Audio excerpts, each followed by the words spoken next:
बड़ा बिजनेस कभी एक छोटी सी आइडिया से शुरू हुआ था। एक आइडिया जो किसी समस्या का हल बना और फिर एक स्टार्टअप बन गया। नमस्कार, मैं हूं अंजलि सिंह। आप देख रहे हैं let's start the startup show. हमारे इस शो में हम आपको बताएंगे स्टार्टअप वर्ल्ड की बड़ी खबरें, नए आइडियाज, इनोवेशन और एंटरप्रेन्योरशिप की इंस्पायरिंग स्टोरीज। साथ ही हम बात करेंगे उन पॉलिसीज की जो भारत में स्टार्टअप इकोसिस्टम को आगे बढ़ाने में अहम भूमिका निभा रही हैं। तो चलिए शुरू करते हैं आज का शो और सबसे पहले नजर डालते हैं आज की कुछ बड़ी स्टार्टअप न्यूज पर।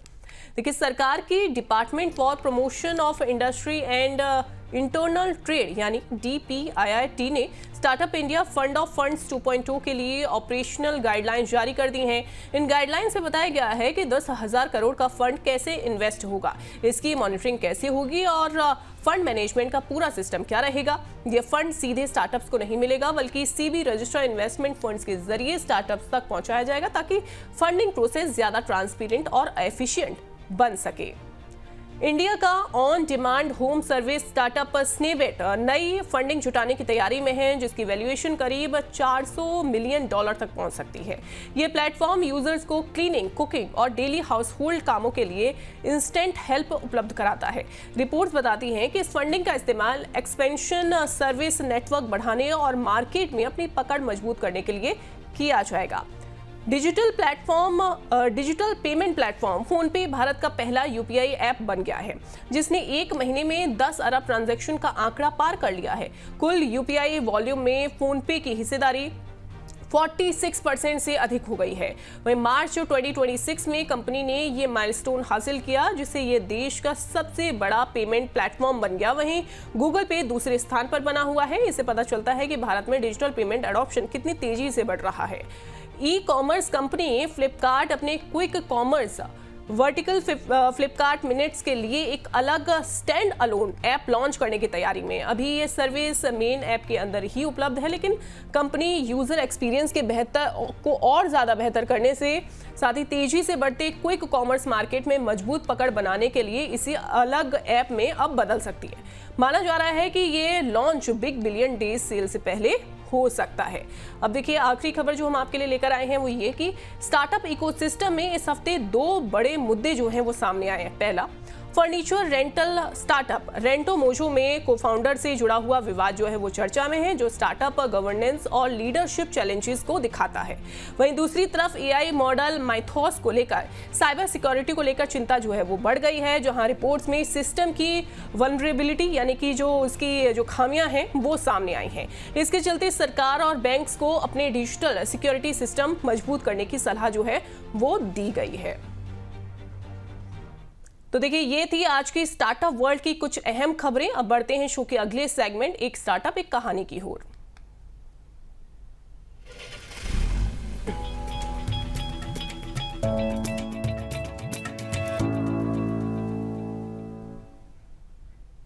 तो आज इस हमारे खास सेगमेंट में हमारे साथ जुड़ रहे हैं संदीप घुले, को founder of nouveau cards. Sir, आपका बहुत स्वागत है। शुक्रिया। लेट्स स्टार्ट में हमें बुलाने के लिए नोवी टीम की तरफ से काफी शुक्रिया अंजलि।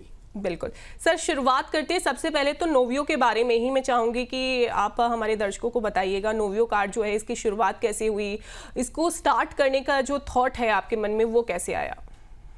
तो अंजलि जी, जैसे आपने अभी बताया दर्शकों को कि UPI जो है डिजिटल पेमेंट्स के हिसाब से आज भारतवर्ष में बहुत सारे करोड़ों लोग यूज कर रहे हैं। अगर हम वो आंकड़ा देखें तो करीबन 45 करोड़ लोग हर महीने में UPI यूज करते हैं। डिजिटल पेमेंट के हिसाब से अगर आप क्रेडिट कार्ड एक टूल देखें तो क्रेडिट कार्ड जो होता है ये अधिकतर लोगों को लाभ पहुंचाता है, कैशबैक हो, रिवॉर्ड्स हो, डिस्काउंट्स हो, ये जो पूरी इकोसिस्टम बनी है। लेकिन हमें जानना चाहिए कि ये जो लाभ है, ये लाभ बहुत छोटे हिस्से के लोगों को मिलता है। अगर आप देखें तो ये जो UPI जो यूजर्स हैं, इसमें से 10% से भी कम, 10% से भी कम लोगों को ये क्रेडिट कार्ड के बेनिफिट्स का लाभ मिलता है।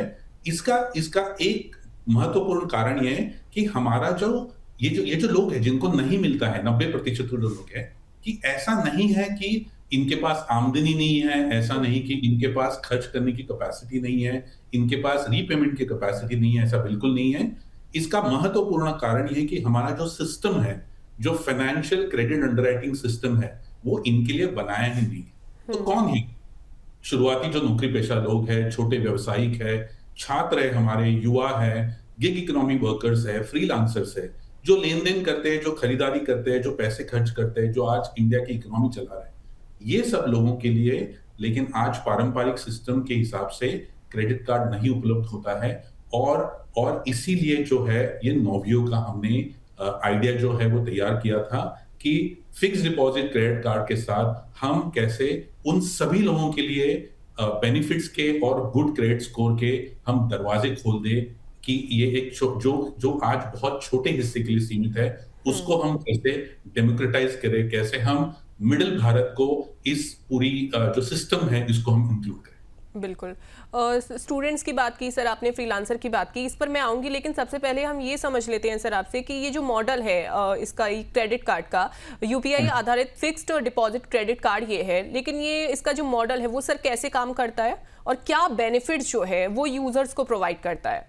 नहीं, ये बहुत ही महत्वपूर्ण सवाल है आपने पूछा। तो पहले ये समझ लेते हैं कि क्रेडिट कार्ड जो पारंपरिक क्रेडिट अंडरराइटिंग सिस्टम से जो चलता है, ये चलने के लिए हम ऐसा क्यों कह रहे हैं कि अधिकांश लोगों को वो अस्वीकार करता है। इसके 4 कारण होते हैं महत्वपूर्ण। एक तो ये है कि बहुत सारे लोग जो है इनके पास का तो सिविल स्कोर या क्रेडिट स्कोर होता नहीं है या फिर उनका स्कोर कम होता है। दूसरा जो कारण है वो कम आय। हर बैंक द्वारा एक निर्धारित न्यूनतम इनकम की उनकी रिक्वायरमेंट होती है और बहुत सारे कस्टमर जो है वो रिक्वायरमेंट पूरी नहीं करते हैं। तीसरा जो है वो रोजगार की अस्थिरता होती है, स्थिर नौकरी है नहीं है या फिर स्थिर आय नहीं है, इसकी वजह से बैंकिंग सिस्टम उनको रिजेक्ट कर लेती है। और चौथा जो कारण है वो सबसे इंपॉर्टेंट जो चीज है कि क्षेत्र है, पात्रता है। बैंकिंग जो सिस्टम है, क्रेडिट कार्ड सिस्टम है, ज्यादातर 5 से 6,000 पिन कोड में उसका जो है वो प्रदान करती है, लेकिन भारतवर्ष में तो 22 से 23,000 पिन कोड है। तो अगर आप इसको देखा जाए तो जो फिक्स डिपॉजिट क्रेडिट कार्ड कहता है, वो फिक्स डिपॉजिट क्रेडिट कार्ड कहता है कि आपने अगर अपना बैंक के साथ फिक्स डिपॉजिट रखा हो तो एक सुरक्षा की तरह माना जाता है और इसके उस सुरक्षा के अगेंस्ट आपको क्रेडिट कार्ड इशू हो जाता है और आपके वो सभी बेनिफिट्स मिलते हैं, सभी आपको लाभ मिलते हैं जो रेगुलर क्रेडिट कार्ड में अवेलेबल है। तो कस्टमर का ये दुगना बेनिफिट होता है। फिक्स डिपॉजिट के ऊपर आपको जो रेगुलर इंटरेस्ट है वो मिलता है और आपको क्रेडिट कार्ड के सभी बेनिफिट्स भी मिलते हैं। और ये पूरी जो इकोसिस्टम है, वो इकोसिस्टम आपको इसलिए भी हेल्प करती है कि आप ये क्रेडिट कार्ड ले, इसको रेगुलरली अपने ट्रांजैक्शंस के लिए यूज करें, पेमेंट के लिए यूज करें, डिजिटल पेमेंट के लिए यूज करें और अपना क्रेडिट स्कोर भी मजबूत करें। बिल्कुल सर, नोवियो कार्ड अगर किसी को लेना है, कोई यूजर अगर ये क्रेडिट कार्ड लेना चाहता है तो सबसे पहले क्या उसको वेलकम बेनिफिट्स दिए जाते हैं, किस तरीके के वेलकम बेनिफिट्स होते हैं? इसके अलावा ये भी, चूंकि बाकी अगर हम क्रेडिट कार्ड्स देखते हैं तो उसकी जो एनुअल चार्ज है वो भी लगता है, क्या नोवियो में भी ऐसा ही है सर? नहीं, तो जैसे मैंने आपको बताया, क्योंकि हम सब ज्यादा से ज्यादा अधिकांश लोगों को इंक्लूड करने की कोशिश कर रहे हैं, हमने इस कार्ड पे कोई फी नहीं रखी है। इसमें कोई ज्वाइनिंग फी नहीं है, इसमें कोई एनुअल फी नहीं है, ये सब हमने बिल्कुल जीरो रखी है।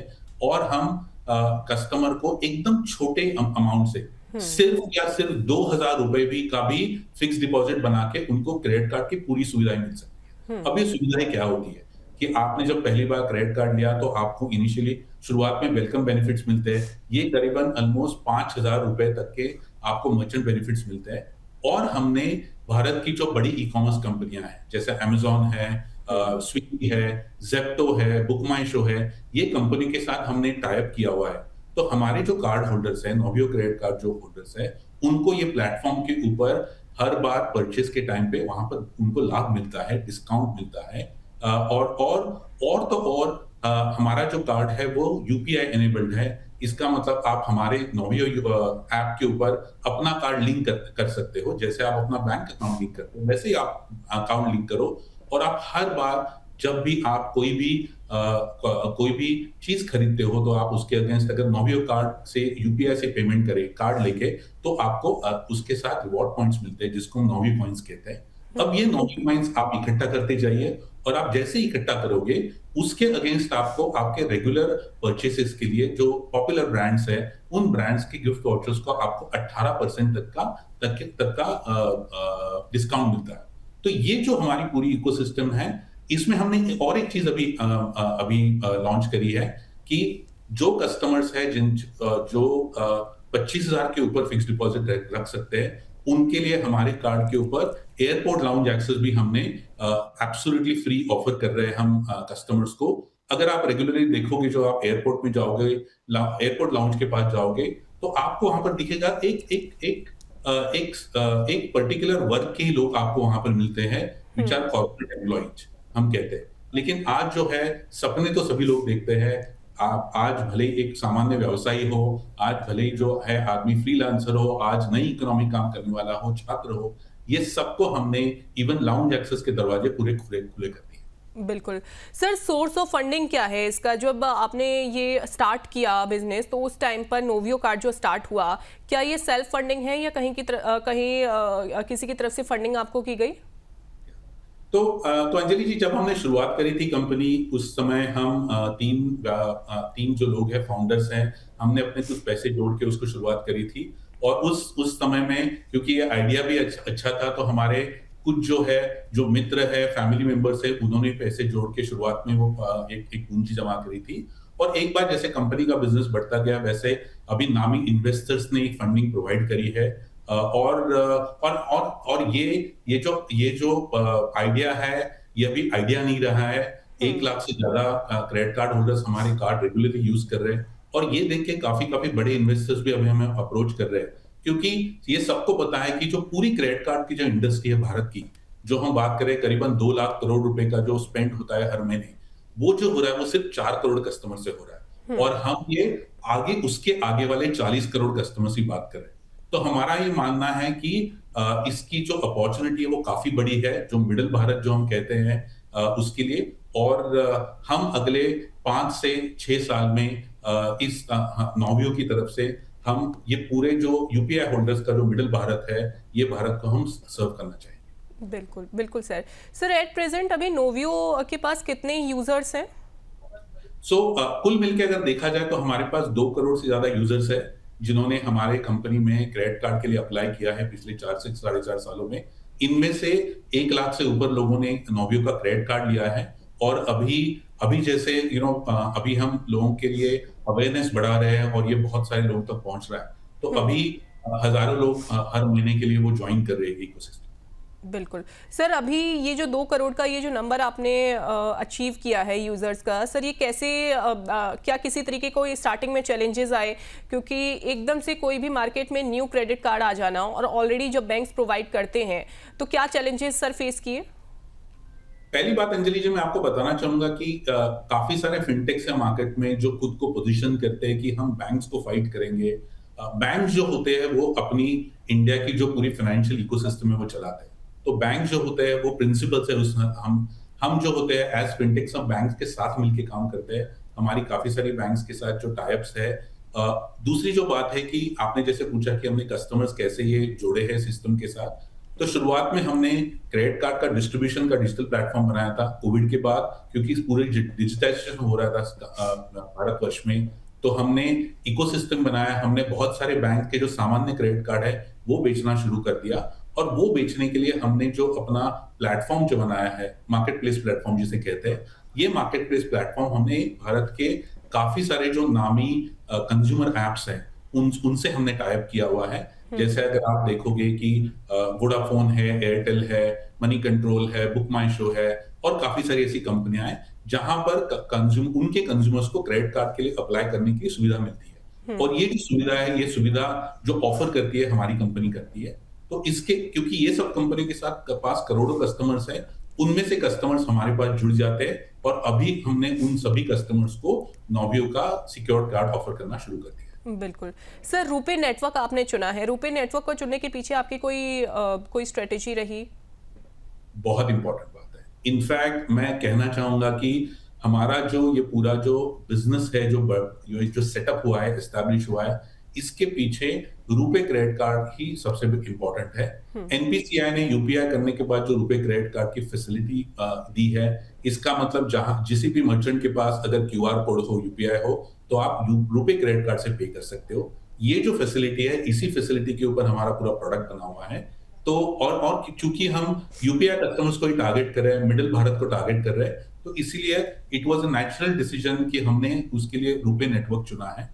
और हम ये देख रहे हैं कि आज जो है एनपीसीआई ने रुपे कार्ड की तरफ से माध्यम से ये पूरा जो क्रेडिट कार्ड सिस्टम है वो इंक्लूसिव बनाया है।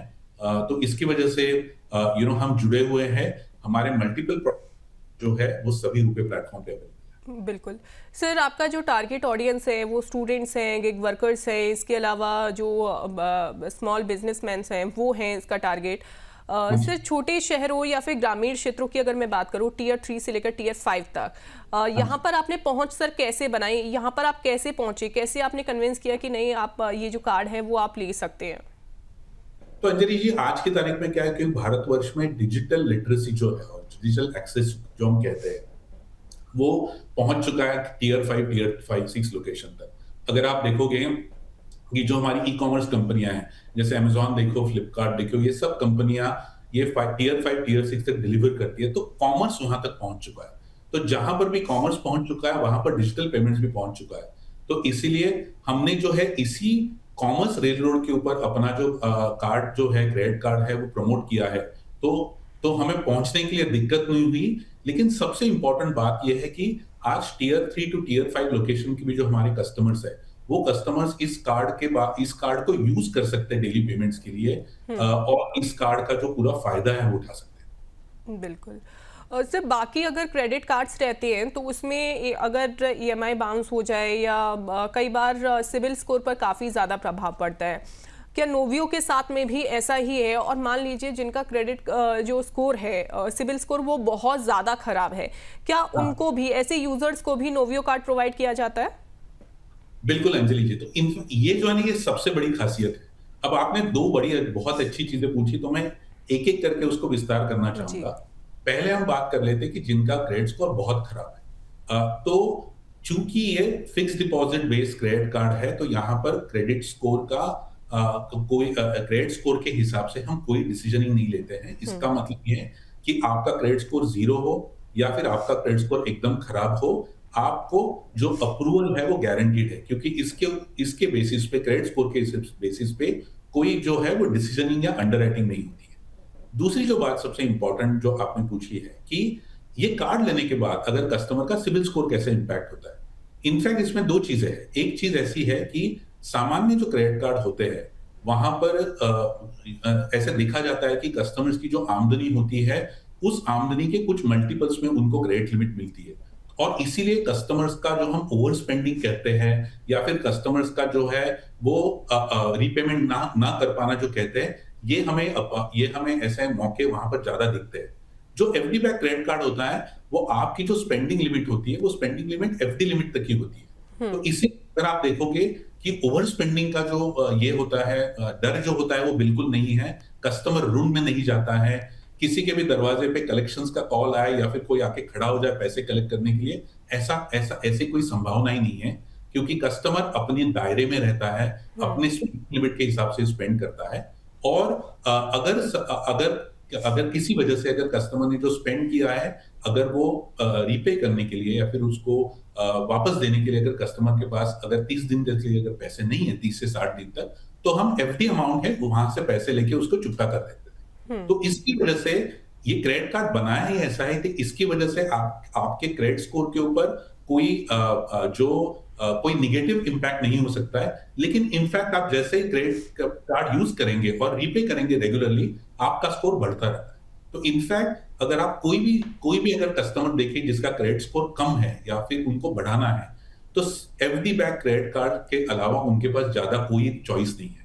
तो ऐसे इनफैक्ट सब लोगों को ये मैं रिक्वेस्ट करूंगा कि आप छोटे से छोटा अमाउंट ले लीजिए, 2000 अमाउंट ले लीजिए, और आप ये क्रेडिट कार्ड लेके उसको रेगुलरली अपने यूपीआई पेमेंट्स के लिए यूज कर लीजिए, और आप देखिए कि 6 से 12 महीने में आपका क्रेडिट स्कोर कैसे बढ़ना शुरू हो जाएगा। बिल्कुल बिल्कुल सर, क्या नोवियो इस टाइम पर प्रॉफिटेबल है?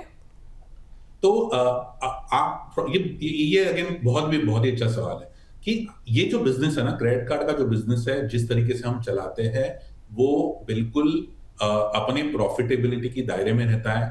हमने पिछले 1 से 1.5 साल में जो हमने टेस्ट किया है, काफी कस्टमर्स के हिसाब से जो हमने बिजनेस किया है, और हमने क्लियरली देखा है कि ये यूनिट इकोनॉमिक्स के हिसाब से प्रॉफिटेबल बिजनेस है। इसीलिए अभी जो आपने जो न्यूज देखी है कि हमारे नए इन्वेस्टर्स ने जो फंडिंग करी है, क्योंकि हमें हाँ, 1 लाख से लेके 50 लाख कस्टमर तक जाना है, क्योंकि इसके जो प्रॉफिटेबिलिटी मैट्रिक्स है वो अभी प्रूवन हो गए हैं। बिल्कुल सर। सर, आने वाले टाइम में नोवियो में कौन-कौन से ऐसे एक्स्ट्रा जो फीचर्स हैं या कुछ ऐसी सर्विसेज हैं जो देखने को मिल सकती हैं जो यूजर्स के लिए काफ़ी ज़्यादा हेल्पफुल रहेंगी?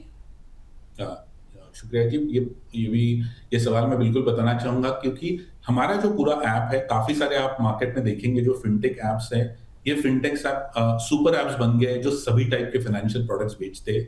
लेकिन हमारा विज़न बड़ा क्लियर है कि ये क्रेडिट कार्ड इकोसिस्टम है। तो क्रेडिट कार्ड इकोसिस्टम में आज हमने यूपीआई क्रेडिट कार्ड दे रहे हैं, हमने नोवियो का यूपीआई फंक्शनैलिटी भी है, और हमने पूरा रिवॉर्ड्स प्रोग्राम बनाया हुआ है।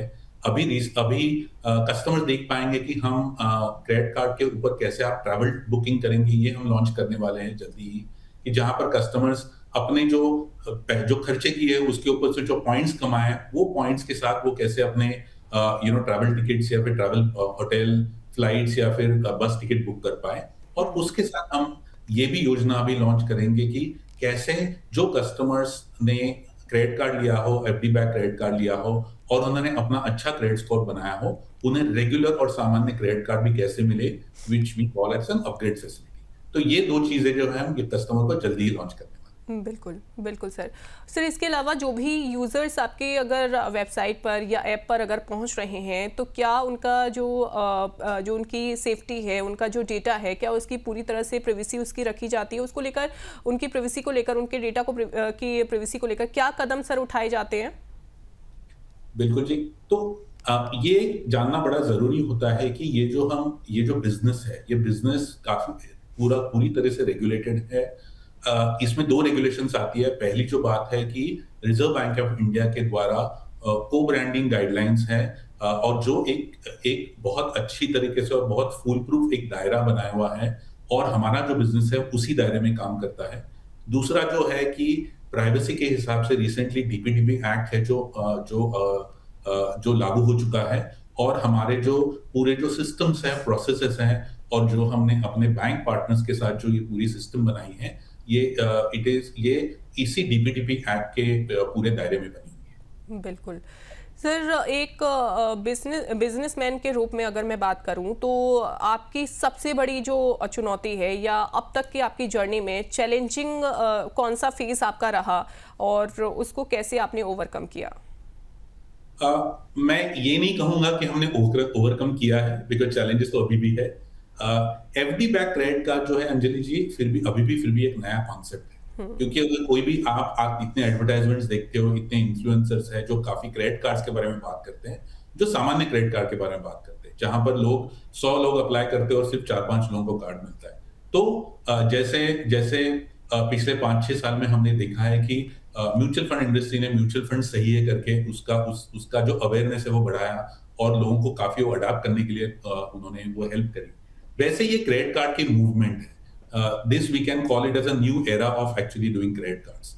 और ये एरा जो है, हमारी चुनौती सिर्फ एक ही है कि हम ज्यादा से ज्यादा कस्टमर्स तक इसकी जानकारी पहुंचाए, इसका अवेयरनेस बढ़ाए। और एक बार कस्टमर्स के, बिकॉज फाइनेंशियल प्रोडक्ट है, ट्रस्ट इंपॉर्टेंट होती है, तो ये ट्रस्ट बनाने के लिए जो है थोड़ा समय लगता है, क्योंकि पैसों की बात करते हैं। तो हमारे पास यही 2 चैलेंजेस है जो मेरी तरफ से इसका जो सॉल्यूशन है वो ये है कि हम डटे रहें और हम आगे बढ़ते रहे, और जैसे हमारे कस्टमर्स बढ़ रहे हैं, वो काफी नए कस्टमर्स को हमारे बारे में बता रहे हैं, अच्छी चीजें बता रहे हैं, और नए कस्टमर्स हमारे सिस्टम जो है ज्वाइन हो रहे हैं। तो मेरी तरफ से ये जो है, ये सिस्टम के लिए बनने के लिए अगले कुछ साल लगेंगे, लेकिन ये मार्केट अपॉर्चुनिटी इतनी बड़ी है, और हम चाहते हैं कि हर एक भारतीय के पास अपना अच्छा क्रेडिट स्कोर हो। सिर्फ उनकी आमदनी कम हो या फिर सिर्फ उनके पास रेगुलर इनकम ना हो, इसका ये मतलब नहीं होता है कि उनके पास क्रेडिट एबिलिटी नहीं होती है। तो हमारा विजन, हमारा सपना यही है कि हम अपने एफडी बैक क्रेडिट कार्ड के द्वारा कस्टमर्स को अच्छा क्रेडिट स्कोर बनाने के लिए हेल्प करें, यंगर कस्टमर को, और उनको बाकी जो फाइनेंशियल प्रोडक्ट्स हैं उनका एक्सेस काफी आसानी से। बिल्कुल सर, एक आखिरी सवाल, अगले 5 साल में नोवियो को आप कहाँ देखते हैं, और साथ ही जो इस टाइम पर जो यंगस्टर्स हैं जो क्रेडिट कार्ड यूज़ कर रहे हैं, उनको अगर किसी तरीके की एक सलाह अगर आप देना चाहें तो? मैं एक ही सलाह देना चाहूंगा कि जैसे कोई भी जिसने 18 साल की उम्र कंप्लीट की हो, पूरी की हो, मैं कहना चाहूँगा कि जैसे अपना खुद का इन्वेस्टमेंट शुरुआत करनी चाहिए, वैसे ही कस्टमर्स ने एक एफडी बैक कार्ड लेके अपना क्रेडिट स्कोर बिल्ड करना चाहिए। क्योंकि जैसे ही आपकी उम्र बढ़ेगी, लाइफ स्टेज के हिसाब से बहुत जगह पे आपको क्रेडिट फैसिलिटीज़ की ज़रूरत पड़ेगी और उस ज़रूरत पड़ने के लिए उस समय पे आपके पास अच्छा क्रेडिट स्कोर हो, तो आपको लो इंटरेस्ट में क्रेडिट का आपको एक्सेस मिलेगा और आपके जो ज़िंदगी के जो आपके ऑब्जेक्टिव्स हैं, सपने वो पूरे हो जाएँगे।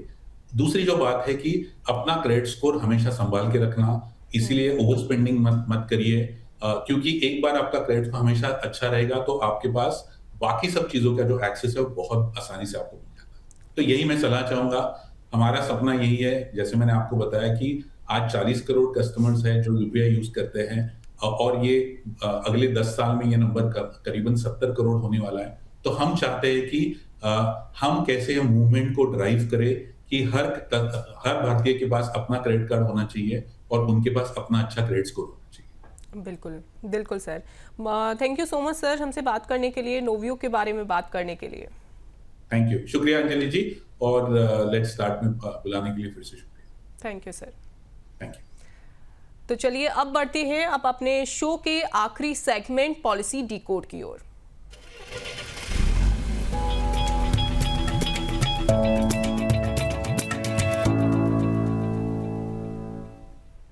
भारत में स्टार्टअप इकोसिस्टम को मजबूत करने के लिए केंद्र और अलग अलग राज्य सरकारें नई नीतियां ला रही हैं। आज हम बात करेंगे छत्तीसगढ़ सरकार की स्टार्टअप पॉलिसी की। ये 2025 से 2030 तक लागू रहेगी और इसका मकसद है स्टेट में स्टार्टअप इकोसिस्टम बनाना। ये योजना क्या है, सबसे पहले वो जान लीजिए। देखिए, स्टार्टअप्स को आइडिया से लेकर ग्रोथ तक सपोर्ट मिलता है, फंडिंग, सब्सिडी और मेंटोरशिप इसमें दिया जाता है। सरकार निवेशकों और इंक्यूबेटर्स को जोड़ना भी इसका एक मकसद है। इसके अलावा स्थानीय हुनर को बिजनेस में बदलने पर फोकस इस योजना का, इस स्कीम का रहता है।